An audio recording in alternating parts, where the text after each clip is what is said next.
The world is between orders, and you could say it's adrift. And now's the time when things are shifting. There's going to be a new world order out there. Overall framework, the global framework that was developed after the Second World War has just collapsed. And we won't sit passively and allow the complete turning of the tables on our world international order. When Putin invaded Ukraine, not only did it bring war back to Europe once again, but it also highlighted the struggle for a new world order. Distinguished representatives, the beginning of a large-scale war in Ukraine will be the end of the world order as we know it. Now, while the struggle for a new world order was happening long before Ukraine, it showed the global balance of power is changing and the US is starting to lose its grip as the world's master. China is watching what this administration does very, very carefully. They know that this is a very weak president. Afghanistan proved that, if nothing else. Xi is more impressed by Zelensky than he is by Biden. What Putin has done in Ukraine is accelerate international competition among many different powers, and this type of competition is not something that we've seen for many years. Dr. Aloisi, do you believe this is the beginning of a new Cold War between the United States and Russia? I believe it is in the making, and I believe it has been in the making for some time now. We are currently witnessing new power challenges from the likes of Russia, China, Japan, India, Iran and Europe, as many are now competing for regional or global dominance. The UN says Iran can make a nuclear weapon. It claims that Tehran has enough uranium for a bomb. North Korea has signaled its readiness to deploy nuclear weapons. Top officials of leading NATO countries are making aggressive statements about our country. Therefore, I'm ordering the Minister of Defence and the Chief of the General Staff to put the strategic nuclear forces on special alert.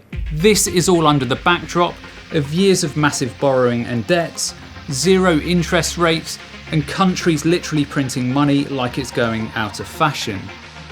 The comparisons are bleak, the predictions dark, the economy set to plunge into a decline of historic proportions. Is the American economy, growing for more than a decade now, suddenly at risk of stalling, even tipping into recession? There is no guarantee of that, but there are plenty of warning signs. Let's take a look. New data from the Commerce Department is showing that the economy shrank from April to June. It's the second straight quarter where the economy declined, and the latest sign that we may be headed for a recession. Globally, for the last decade, we have also been witnessing unprecedented wealth gaps between the rich and poor. Unaffordable rents, choosing between meals and heating, and tears when the energy bill arrives. They are a symbol of a country in crisis, social movements representing millions of people in need. The COVID-19 crisis has widened the gap between rich and poor. Oxfam says that billionaires have increased their wealth over the past year. What the next world order will look like is an open question, but what I want to do is tell you a story of how we got here, to speculate on what a new world order would look like, and to discuss how we avoid a global catastrophe by taking a wrong turn. But before we can understand any of this, we first need to quickly understand what world orders are, how they function, and how they inevitably always fail. Because things in the world are ramping up, America's dominance may be coming to an end, and there are many power-hungry dictators with their knives and forks literally out.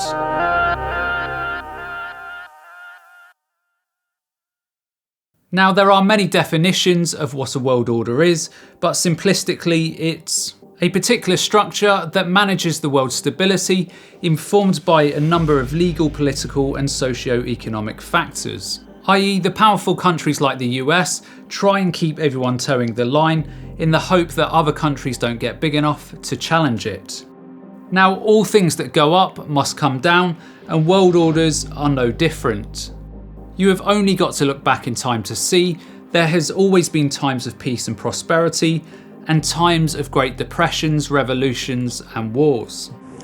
Today, our fellow citizens, our way of life, our very freedom came under attack in a series of deliberate and deadly terrorist acts.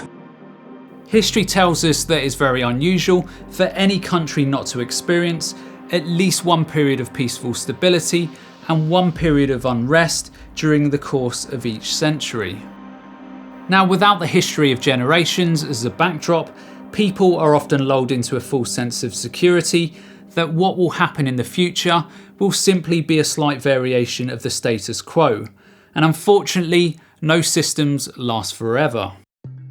Now, I've been reading The Changing World Order by Ray Dalio, and while I certainly don't agree with a lot of the things in the book, what he does do really nicely is sum up world order cycles through history, and by using case studies, he uses these as a way of predicting of what the future may look like. So let me paraphrase all of this very quickly. There is the rise, the top and decline of all countries and world orders, and it's usually just an endless cycle of peaks and troughs. The rise happens within a country when strong and capable leadership gain power, and this leadership designs a system that increases the country's wealth and power. If we put aside their human rights, just think about China here and its growth over the last 20 years. As it became the manufacturing hub of the world, it began trading with more and more countries, and as a result, it had to think about protecting its trade routes and foreign interests. To do this, China invested heavily in increasing its military strength, and it now spends more than any other country than the US on its defence. The country's growth then makes China's currency strong, which then enables it to borrow more money at very low interest rates compared to other less developed economies. And this growth and borrowing approach is how all of the most powerful empires got to the top. Now at the top, China will seek to maintain its success, but other countries are quick to replicate what is working. As a result of its growth and global financial status, China then seeks to borrow more money to keep ahead of its competitors, which plunges the country further into debt. Like we have seen in China recently, this has caused the country to borrow excessively, which then makes the country particularly susceptible when problems hit global or domestic economies, such as pandemics. Richer countries like China are often propped up by borrowing money from more sensible countries that have cash reserves, or by taking advantage of less developed countries and taking what it needs. China is doing this now in Africa, just as the British Empire did in previous centuries. The decline of most countries is generally seen gradually over time, such as when debts and borrowing get out of control, when a country hits an economic downturn, or when a country can't pay its debts. Now, China is obviously not in decline currently, but because of its risky growth models, things could change abruptly. Like we are seeing in many different countries around the world currently, these financial problems lead to large wealth, political and value gaps between different people in that society, and internal conflicts are seen, such as political extremism on either the left or right wing. The left wants redistribution of wealth, and the right seeks to maintain its wealth. And yes, I am slightly generalising here.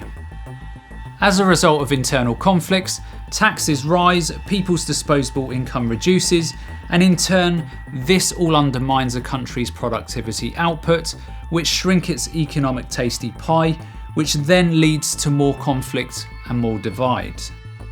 Over long periods of time, things can then escalate to some form of civil war in order to force through big changes, and this can either be peaceful change or through the use of violence. Now, what does all of this mean in terms of Putin and a new world order?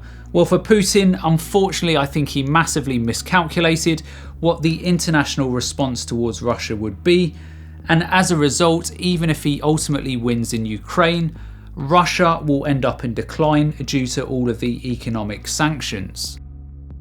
For the next 5 to 10 years, or potentially beyond, unless there is regime change in Russia, then Russia simply becomes little more than a second-tier support act for China. For all other countries, the outcomes will be very much dependent on global power relations. In the context of global orders, a rising power such as China is now essentially strong enough to challenge the US's existing authority, and this new evolving world order then has the potential to increase the risk of international conflict. Domestic problems in the US and China could further fuel these uncertainties, and then either side could seek to exploit the other side's weaknesses. So for example, if the US experienced a recession, then China may choose to invade Taiwan at that moment, while America is weakened. It all becomes one large game of chess, and the US has the difficult choice of either fighting or retreating on the global scale. With Ukraine, while it drew a line in the sand with Russia, it retreated to avoid a conflict. America must avoid fighting and losing at all costs, but potentially even worse than this concerning its relationship with China, it would be far worse by just retreating, because it would allow China to gain the upper hand. It's almost like one of those majestic lion prides in Africa. From a position of youth and strength, the world is your Serengeti, but there will always be those waiting for your strength to decline so that they can take what is yours. Europe's new instability will certainly create a poor economic outlook for a while, but what it has also done is got certain countries looking over their shoulders and asking the question of whether they are next on Putin's list. This then has the potential to further increase tensions between Europe and Russia. While the US and China were certainly not going to be brought into a war against each other over Ukraine, they have, however, made their intentions clear. The US supports Ukraine, and Russia has made its own alliances. In an ideal situation for the US, Putin has bled dry and toppled due to his miscalculations, and China experiences a large recession and avoids its invasion of Taiwan. Then the status quo is resumed. China is likely to want Putin to win in Ukraine as a stance towards the US, and it will likely invade Taiwan in the near future to strengthen its capabilities in Asia. For me, you, and everyone else caught in the middle, an ideal situation would be the Ukraine war ends soon, and then a more open world order is created where the US and China align and reach some common ground. Unfortunately, all the time that Joe Biden and Xi Jinping are in power though, this is unlikely to happen. Eventually Taiwan will fall to China, and because of Ukraine and Taiwan and increased instability in Europe, we are likely to see a new global arms race like we haven't seen since the Cold War. In 2021, world military expenditure surpassed the $2 trillion mark for the first time. So when bringing this all back to Putin and the landscape that he has triggered, he will likely become known as the catalyst of the US conceding ground with China, and also of a world that acknowledges that the US no longer has the dominance over others that it once did. And the rise of a new world order begins.